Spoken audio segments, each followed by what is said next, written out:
کیوں اس کو اذیت میں مبتلا کرتے ہو؟ بلکہ ایک حدیث طیبہ میں ایسا بھی ہے کہ جانور کو لٹایا اور وہ دوڑ پڑا، جب دوڑا تو کسائی اس کے پیچھے جب بھاگا تو اس کو ایک ٹانگ سے کھینچ کے لا رہا تھا.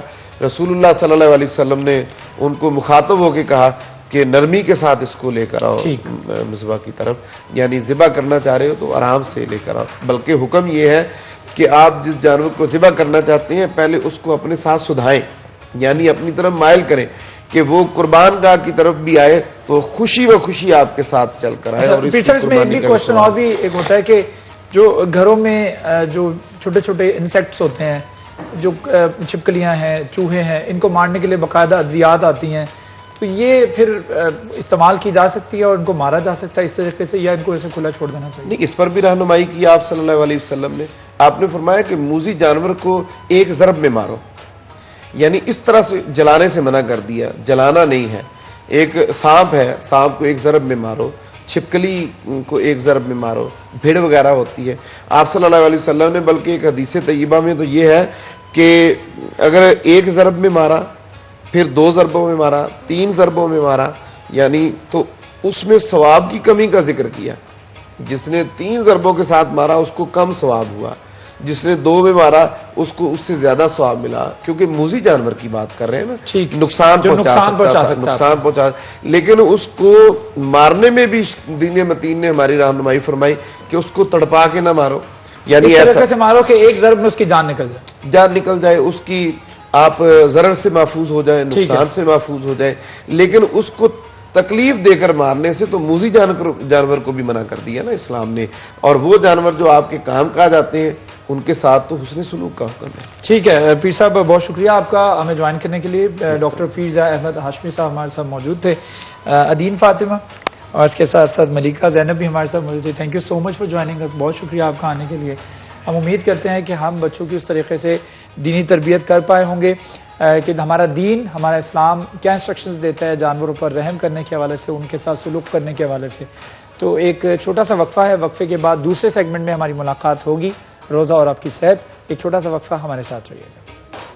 دوسرا سیگمنٹ رمضان کی خصوصی نشریات رمضان مہربان میں آپ کو خوش آمدید. دوسرے سیگمنٹ میں جس طرح سے ہم جانتے ہیں کہ روزہ اور آپ کی صحت کے حوالے سے بات کی جاتی ہے، آپ کی ہیلتھ کے حوالے سے، اور ہمارے ڈاکٹر جو ہمیں جوائن کرتے ہیں ان کی جانب سے آپ کو ہدایات دی جاتی ہیں، آپ کو انسٹرکشنز دی جاتی ہیں، آپ کے مسائل آپ سے سننے کے بعد آپ کو اس پر رائے بھی دی جاتی ہے. تو آج بھی جس موضوع کا انتخاب ہم نے کیا ہے اس موضوع کے اوپر گفتگو کرنے سے پہلے ڈاکٹر کا تعارف میں آپ کو کروا دیتا ہوں. ہمارے ساتھ موجود ہیں ڈاکٹر رائے عارف صاحب جو کہ صدر ہیں پاکستان میڈیکل ایسوسی ایشن PMA کے.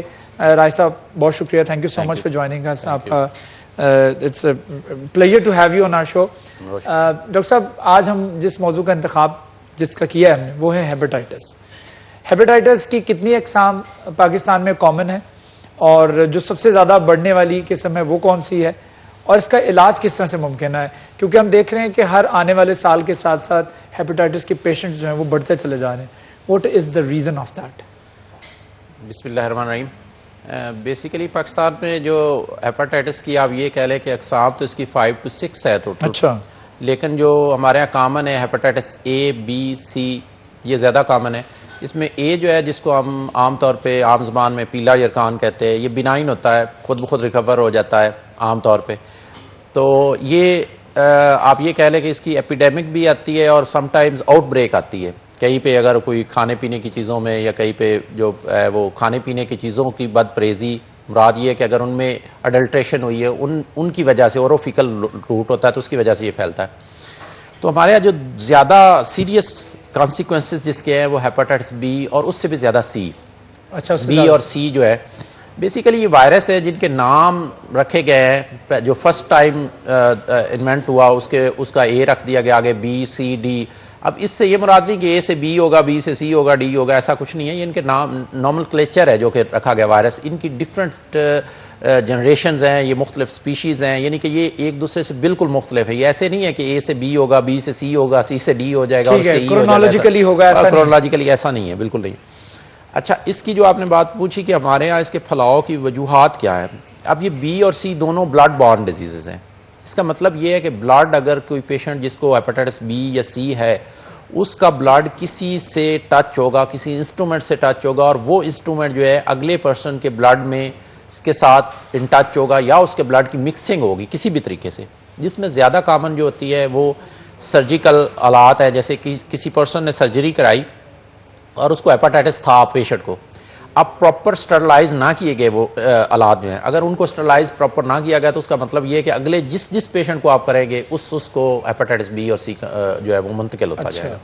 ایک تو اس کی یہ وجہ. اسی طرح آپ ٹوتھ ایکسٹریکشن ہے, دانت نکلوانے والے جگہوں پہ جاتے ہیں جہاں پہ کویکس بیٹھے ہوئے, ڈاکٹر نہیں ہے, پراپر سٹرلائزیشن نہیں ہے, وہ بھی بہت بڑی وجہ بن رہا ہے. اس طرح بلڈ بینکس ہے, لوگوں کا کیا ہوتا ہے کہ اچھا ہمارے مریض کو خون کی ضرورت ہے, ہم پرچیز کر لیتے ہیں. وہ جب پرچیز کرتے ہیں تو وہ پرچیز جو بلڈ ہوا ہوتا ہے وہ پراپر اسکرین نہیں ہوا ہوتا, اور اس سے بھی بلڈ بورن ڈیزیز کے طور پہ یہ ہیپاٹائٹس جو ہے وہ اسپریڈ ہو رہا ہے. اچھا یہ بتائیے گا, جو انسٹرومنٹ یوز کیے جاتے ہیں, جو اکوپمنٹس یوز کیے جاتے ہیں ڈاکٹرز کی جانب سے, جی کئی تو ایسے اکوپمنٹس ہوتے ہیں جو کہ ویسٹ ہو جاتے ہیں, ون ٹائم یوز ہوتے ہیں, اس کے بعد وہ مریض کے اوپر دوبارہ ڈسپوزیبل ہوتے ہیں, وہ یوز نہیں ہوتے. لیکن کچھ انسٹرومنٹ, کچھ اکوپمنٹس ایسے ہوتے ہیں جن کو آپ پراپر اسٹیرلائز کرتے ہیں اور اس کے بعد پھر آگے استعمال کرتے ہیں. لیکن اس کے باوجود کچھ مریض ایسے ہوتے ہیں جو اتنے زیادہ ٹچی ہوتے ہیں, وہ اس کے اوپر بھی اعتماد نہیں کرتے. وہ کہتے ہیں کہ یہ بھی آپ اسٹیرلائز نہ کریں, آپ نئے استعمال کر لیں جو پہلے کبھی کسی کے اوپر استعمال نہ کیے گئے ہوں. میں نے ایسے کانشیس مریض دیکھے ہیں جو اپنے بال لگوانے جاتے ہیں, وہ پراپر چیک کرتے ہیں کہ اسٹیرلائز کیا ہوا ہے کہ نہیں کیا ہوا, کیا ہوا ہے تو پہلے کس کے اوپر یوز ہوا ہے. تو اس طرح یہ کس حد تک نقصان دہ ہو سکتا ہے؟ اسٹیرلائز کر کے کسی اور پیشنٹ کے اوپر استعمال کیے جا سکتے ہیں تو کوئی اتنا بڑا پرابلم تو نہیں دیکھیں, جو لوگ یہ اب اوور کانشیس ہوئے, میرے خیال میں یہ بری بات نہیں ہے, یہ صحیح بات ہے. کیونکہ آپ اگر جا کے پوچھیں گے کسی بھی پرسن سے, کوئی بھی ڈاکٹر ہے, آپ اس سے اپنی سرجری کروانا چاہتے تو آپ کا یہ حق بنتا ہے کہ آپ پوچھ لیں کہ پراپر اسٹرلائزیشن ہو رہی ہے یا نہیں. اب اسٹرلائزیشن کے لیے ایک پراپر پروسیجر ہے, اس کے لیے ایک پراپر انسٹرومنٹ ہے جو اچھا خاصا کاسٹلی انسٹرومنٹ ہے. اب یہ نہیں ہے کہ آپ نے انسٹرومنٹ جو ان کے اکوپمنٹ سے ان کو واٹر میں ڈال دیا, گرم پانی میں ڈال دیا, وہ گرم ہو گیا ہے تو اب اس کا مطلب یہ اسٹرلائز ہو گیا. Not at all. ٹھیک ہے, رائٹ. ہر انسٹرومنٹ کے اسٹرلائزیشن کا ڈفرنٹ طریقہ ہے. جیسے اگر وہ میٹل کے ہیں تو ان کا علیحدہ وے ہے, وہ اگر فائبر آپٹک کے ہیں تو ان کی اسٹرلائزیشن کا اور طریقہ کار ہے. تو اب اسٹرلائزیشن کا پراپر طریقہ کار تو یہ ہوتا ہے کہ وہ ایک چپس آتی ہیں جو اگر آپ اسٹرلائزیشن سے لگاتے ہیں اور اس بعد میں دیکھتے ہیں تو ان کا کلر چینج ہو جاتا ہے, تو اس کا مطلب ہے یہ پراپر انسٹرومنٹ اسٹرلائز ہوا ہے. اب آپ کو فرینکلی اسپیکنگ بتاؤں, وہ بہت کم جگہوں پہ وہ چپس یوز ہوتی ہے, وہ ٹیپس بولتے ہیں ان کو, چپس کہہ لیں, کہ وہ کلر چینج بتاتا ہے کہ یہ اسٹرلائزیشن از اوکے. ٹھیک ہے, اور یہی وہ چیز ہے جس کو کئی جگہوں پہ آپ نے دیکھا ہوگا کہ فلاں آپریشن تھیٹر کو چیک کیا گیا اور اس میں اسٹرلائزیشن از ناٹ اے پراپر. وہ کیسے پتا چلا؟ انہیں اسی سے پتا چلا. تو میرا خیال ہے یہ جو اوور کانشیسنیس ہے یہ فائدے مند چیز ہے. اچھا رہ گیا بات آپ کی کہ وہ کتنا, اگر دیکھیں اگر تو پراپر اسٹرلائزیشن کی جائے اور اسٹرلائزیشن کا پروسیجر کو فالو کیا جائے پھر تو پرابلم نہیں آنے لگی, پھر تو ظاہر ہے کہ وہ وائرس ڈیڈ ہو جائیں گے اور وہ یوز ہو سکتے ہیں. لیکن اگر اسٹرلائزیشن پراپر نہ ہوئی تو پھر ظاہر ہے کہ وہ پرابلمٹک ہوگا. اس لیے لوگ کہتے ہیں کہ اچھا ڈسپوزیبل ہے تو ڈسپوزیبل دے آر بینیفیشیل.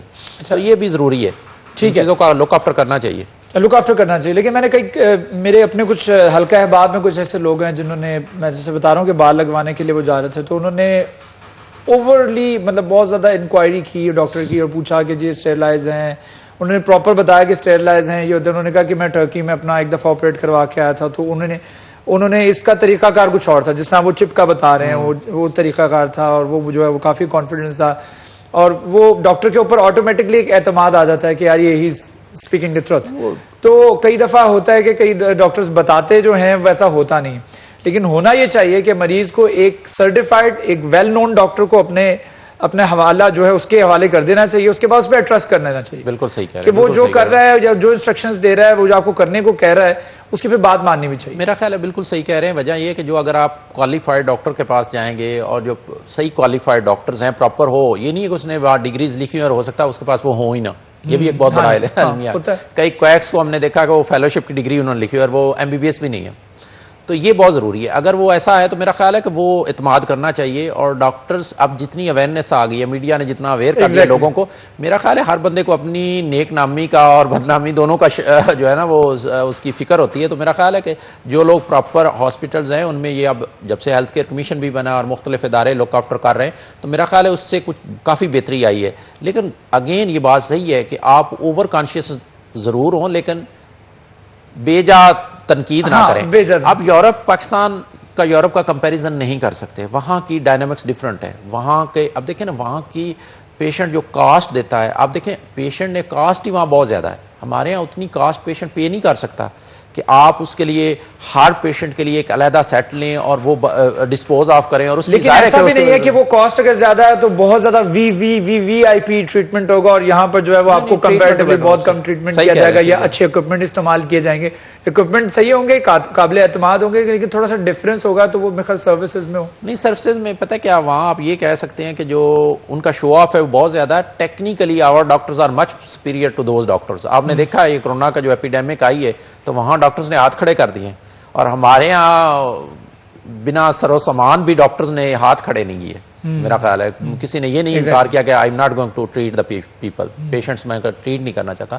تو میرا خیال ہے ہمارے ڈاکٹرز جو ہیں انہوں نے پوری دنیا میں اپنا لوہا منوایا ہے, اور ہمارے ڈاکٹرز کی قابلیت پہ کسی کو شک نہیں ہے ٹیکنیکلی. اور جو وہ کوئی بھی پروسیجر کرتے ہیں ان کو میں آپ کو فرینک سچی بات بتا رہا ہوں بالکل, کہ ہمارے ڈاکٹرز کی ٹیکنالٹیز جو ہیں وہ دنیا کے کسی ڈاکٹر, کوئی ڈاکٹر ان کے ساتھ میچ نہیں کر سکتا. لٹرلی ہمارے جو آپریٹ کرتے ہیں آپریشن میں ڈاکٹرز, یہ اپینڈیسائٹس جو ہے اس کا اپینڈیسیکٹمی کرتے ہیں, ہمارے ہاسپٹل لیول پہ لوگ کر لیتے ہیں. وہاں پہ 6-7 سال وہ انٹرنشپ کرواتے ہیں, تو اس کے بعد وہ بڑی مشکل سے وہ اس قابل ہوتے ہیں کہ وہ کر سکیں اپینڈیسیکٹمی. ٹھیک ہے ڈاکٹر صاحب, ہمارے ساتھ ایک کالر موجود ہیں. السلام علیکم جی, کون بات کر رہے ہیں, کہاں سے؟ السلام علیکم سر. وعلیکم السلام سر, میں عرفان بات کر رہا ہوں سلیمی چوک سے. جی عرفان صاحب, کیا پوچھنا چاہیں گے ڈاکٹر صاحب سے آپ؟ سر میں نے نا, مجھے ایکچولی ہیپیٹائٹس بی کا پرابلم ہے.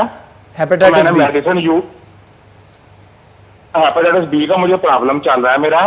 میں نے 1 سال کا کورس کیا تھا, اپنا ڈاکٹر نیاز احمد قادری ہیں غلام احمد آباد بیٹھ سے, تو انہوں نے مجھے نا سوائن وار دیا تھا نا ٹیبلٹ 1 سال کا. میں وہ کورس مکمل کر لیا تھا, میرا ٹیسٹ بعد میں نیگیٹو ہو گیا تھا.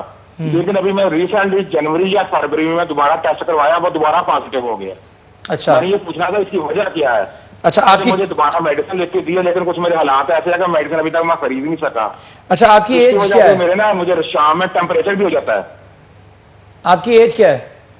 میری ایج ہے 42. 42. ڈاکٹر صاحب آپ کچھ کوشچن پوچھنا چاہیں گے؟ نہیں, ٹھیک ہے, تھینک یو سو مچ عرفان صاحب, آپ کو جواب ملتا ہے ابھی. عرفان صاحب جو آپ نے کوشچن پوچھا ہے اس کا بڑا ایک تو پہلے بات سمجھ لینی چاہیے کہ ہیپیٹائٹس بی اور سی میں فرق ہے.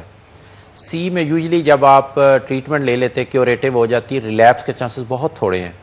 جو ہیپیٹائٹس بی ہے انٹرنیشنل ڈاٹا جو ہے اس کے اکارڈنگلی بھی اس میں ریلیپس ہے. یہ وائرس آپ کی باڈی کے ساتھ چلتا رہتا ہے, لیکن اس میں ایک چیز پریشان کرنا نہیں ہے. اگر آپ نے ٹریٹمنٹ لیا تو اس سے فائدہ یہ ہوا ہے کہ فار ایگزامپل آپ کے جسم میں 1 لاکھ جراثیم تھے تو وہ نیل پہ تو چلے گئے نا.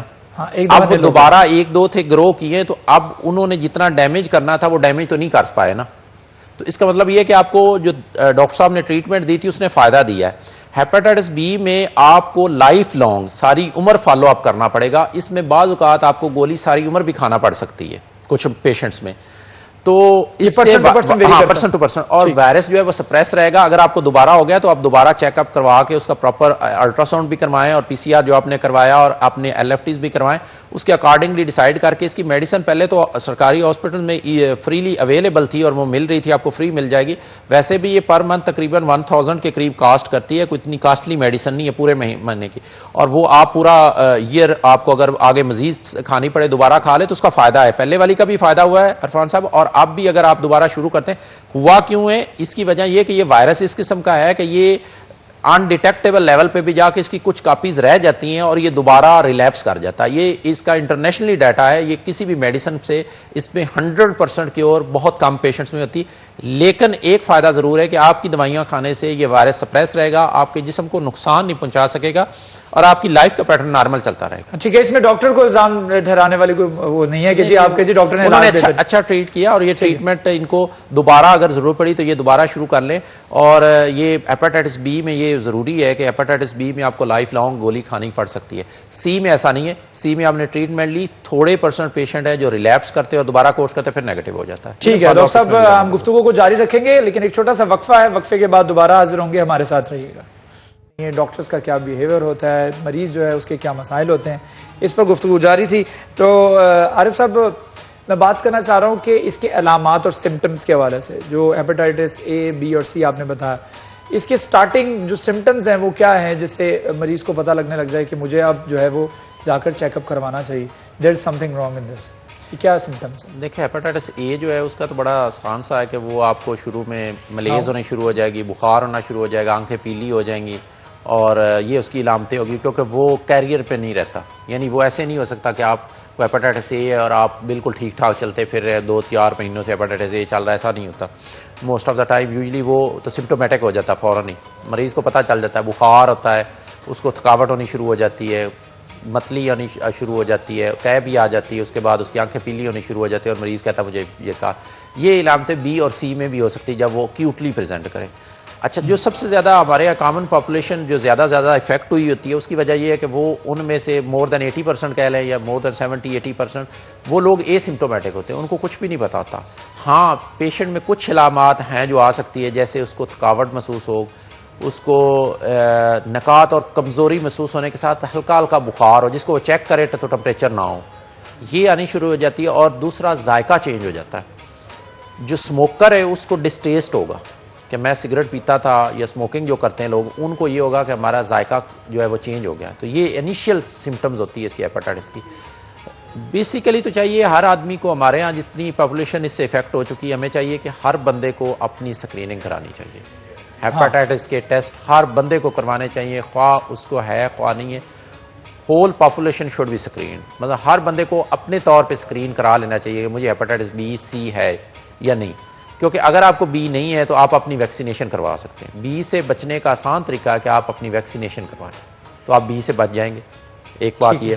اب نئے جو اس کا ای پی آئی شیڈول ہے، امیونائزیشن کا پروگرام ہے، اس میں گورنمنٹ نے شامل کر دیا کہ ہیپاٹائٹس بی کی ویکسینیشن اب جو بچے ہیں ان کو ہوتی ہے، لیکن ظاہر ہے پریویسلی یہ نہیں تھی. تو جو باقی لوگ ہیں ان میں نہیں ہے، یا جن کو نہیں لگی ویکسینیشن، تو ان کو چاہیے کہ وہ ایک تو سکرین کرا کے ہیپاٹائٹس بی کی ویکسینیشن کروا لیں، یہ بہت ضروری ہے. دوسری بات یہ ہے کہ ہیپاٹائٹس سی کی اگر آپ کو نکل آتا ہے اور آپ کو آ جاتا ہے تو اس پہ پریشان نہ ہو. کئی لوگوں میں یہ دیکھا ہے کہ وہ آپ سکریننگ کرائی، ہیپاٹائٹس سی نکل آیا، کہیں بلڈ دینے گئے یا جہاں سے بھی پتہ چلا، اب اگلے دن وہ کہتے ہیں ہم پوائنٹس چیک کرنے چلے ہیں. وہ الائزا ہوتا ہے، بیسیکلی اینٹی باڈیز کا لیول ہوتا ہے. It has nothing to do with the کہ وائرس کا لوڈ کتنا ہے. صحیح.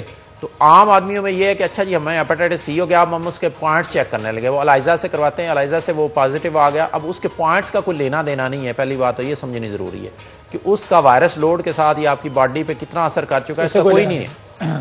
بار بار وہی ٹیسٹ نہ کروائیں، اپنے طور پہ ڈاکٹر سے کنسلٹ کریں جیسے وہ آپ کو گائیڈ کرے. اور آگے پی سی آر کروانا ہے تو پی سی آر ظاہر ہے پہلے ہم کوانٹیٹیو کرواتے تھے، اب تو نہیں کرواتے، اب تو کوالیٹیٹیو آ گیا. جو نئی ڈرگز آئی ہیں بڑی ایزی ہوگی، سنگل ڈرگ آ گئی ہے کہ آپ ایک گولی جو ہے وہ 3 ماہ کے لیے لیں تو آپ بالکل 98% اس کا کیور ریٹ ہے، کیور ہو جاتے ہیں.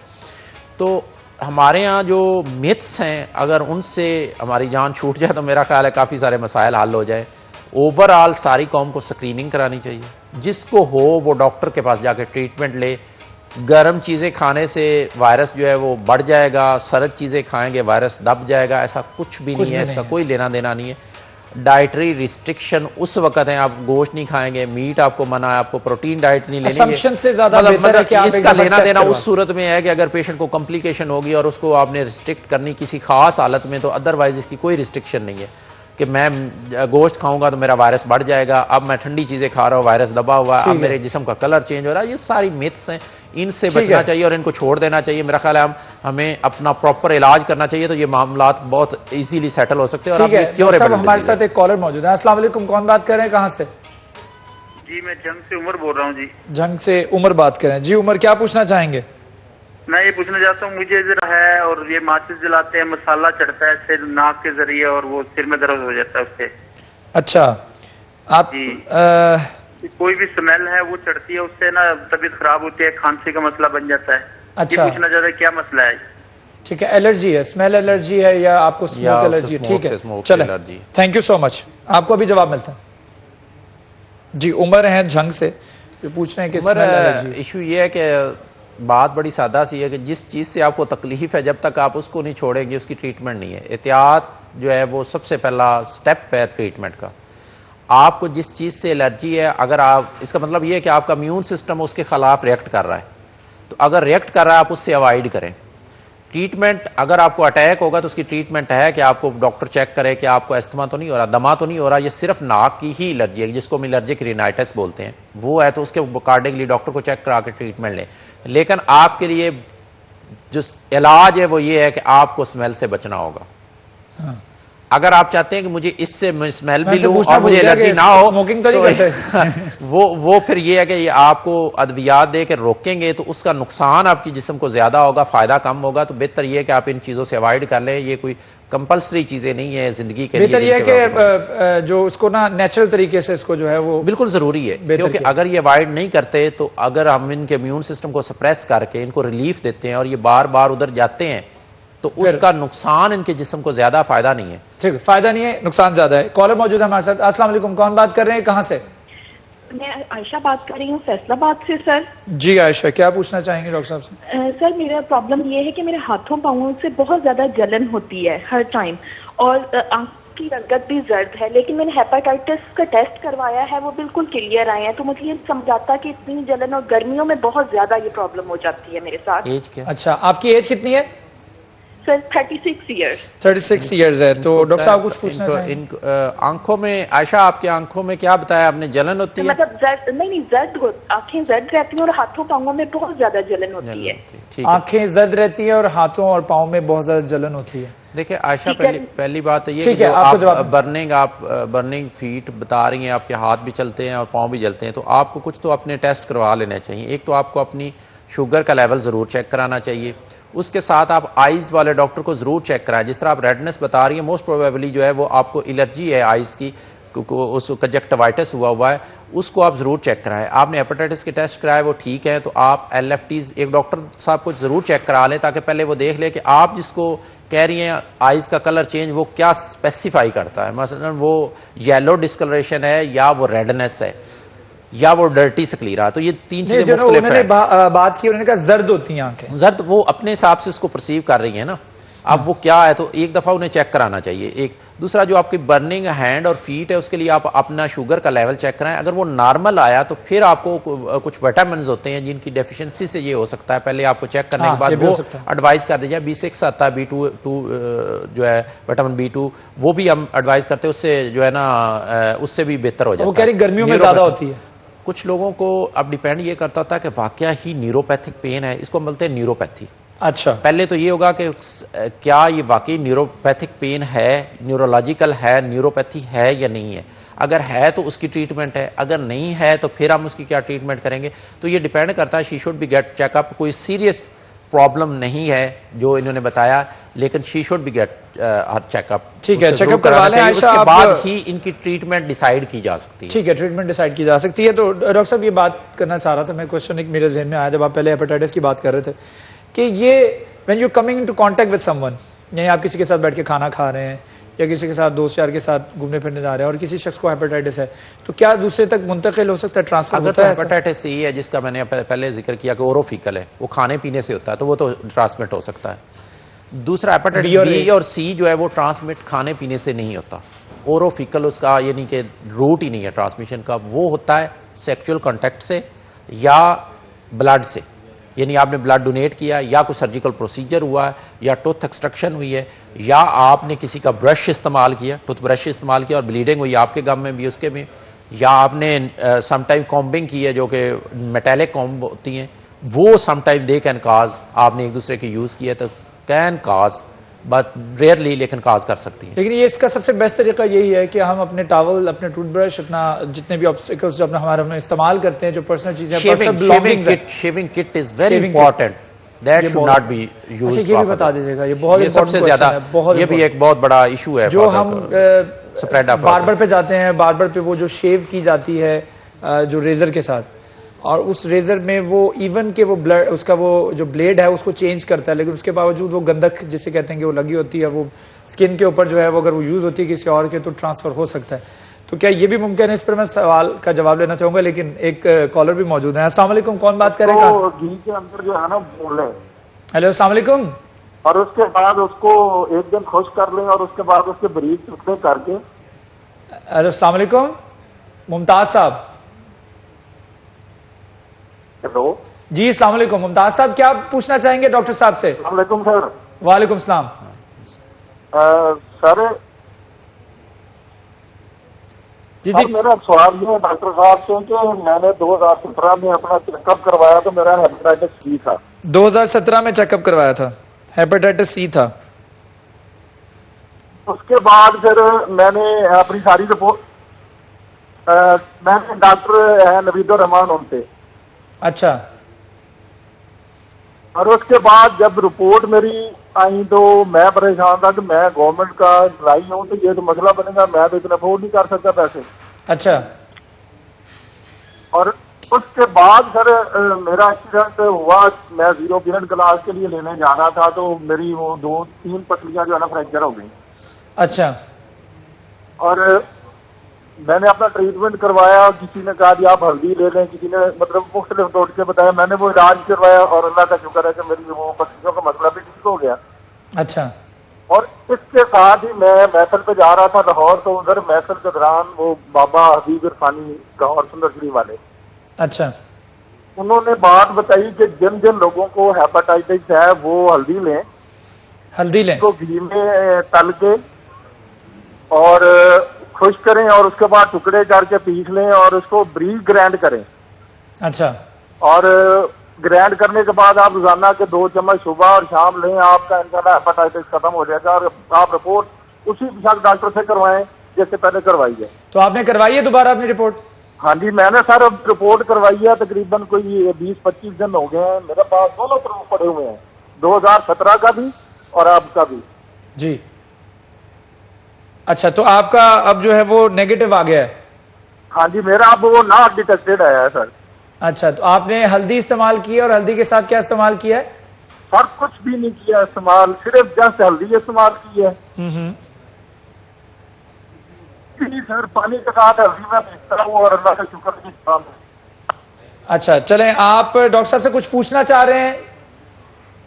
اور سر یہ میرا مشورہ تھا کہ اب لوگوں کو سر یہ صدقہ جاریہ سمجھ کے ٹھیک ہے ٹھیک ہے ٹھیک ہے ممتاز صاحب, بہت شکریہ ممتاز صاحب. ٹھیک ہے ممتاز صاحب, بہت شکریہ. ڈاکٹر صاحب وہ بیسکلی کوشچن نہیں, کچھ مشورہ دینا چاہ رہے تھے کہ میں نے 2017 میں اپنا ہیپیٹائٹس چیک کروایا تو پازیٹیو تھا, ہیپیٹائٹس سی تھا. اس کے بعد میں علاج کرواتا رہا, 2-4 جگہ سے پتہ کروایا لیکن فرق نہیں پڑا. پھر مجھے کسی نے مشورہ دیا کہ ہلدی استعمال کریں آپ.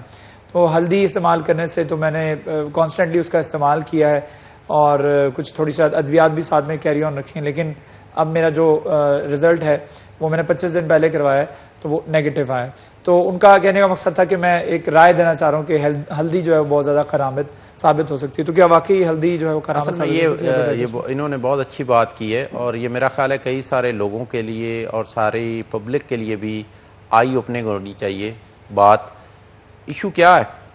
ایشو یہ ہے کہ 20% پرسنز میں وائرس اٹ سیلف کلیئر ہو جاتا ہے, اور یہ وہ چیز ہے جن لوگوں نے اس کو ریلیٹ کیا کئی مختلف چیزوں کے ساتھ کہ ہم نے فلاں پانی پیا تھا, ہم نے فلاں جگہ سے حکیم سے دوائی لی تھی, ہم نے یہ اپنا ٹوٹکا اپنایا تھا اور وہ نیگیٹو ہو گیا. اب وہ جو 20% ہے اس کا جو مدافعتی نظام ہے جسم کا, اس نے اٹ سیلف کلیئر کر دیا, اس کو ریلیٹ کر دیا متس کے ساتھ, جس کا نقصان یہ ہے کہ وہ جو 80% لوگ ہیں وہ بھی اس کو فالو کر کے کئی سارے پیشنٹ ہمارے پاس آتے ہیں جن کو سیروسس ہو جاتا ہے.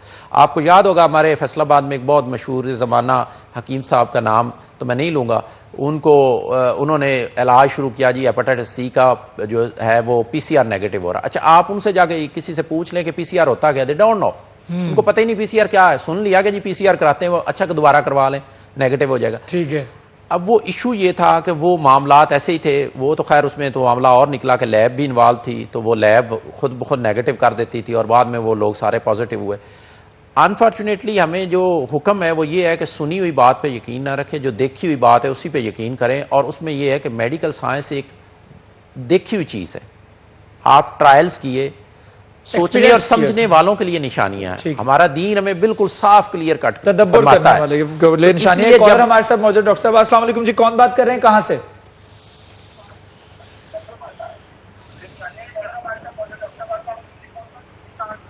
سر میں ندیم گل کر رہے ہیں جڑاوالا. جڑاوالا سے ندیم بات کر رہے ہیں جی. ندیم کیا پوچھنا چاہیں گے ڈاکٹر صاحب سے؟ سر میرے نا hepatitis B. Hepatitis B? Sir میرے ہیپاٹائٹس بی. ਅੱਛਾ ਉਹ ਮੈਂ ਆਮ ਰਿਪੋਰਟ ਕਰਵਾਉਣਾ ਤੇ ਉਹਦੇ ਉੱਪਰ ਮੈਨੂੰ ਹੈਪੇਟਾਈਟਸ ਬੀ ਆਂਦਾ।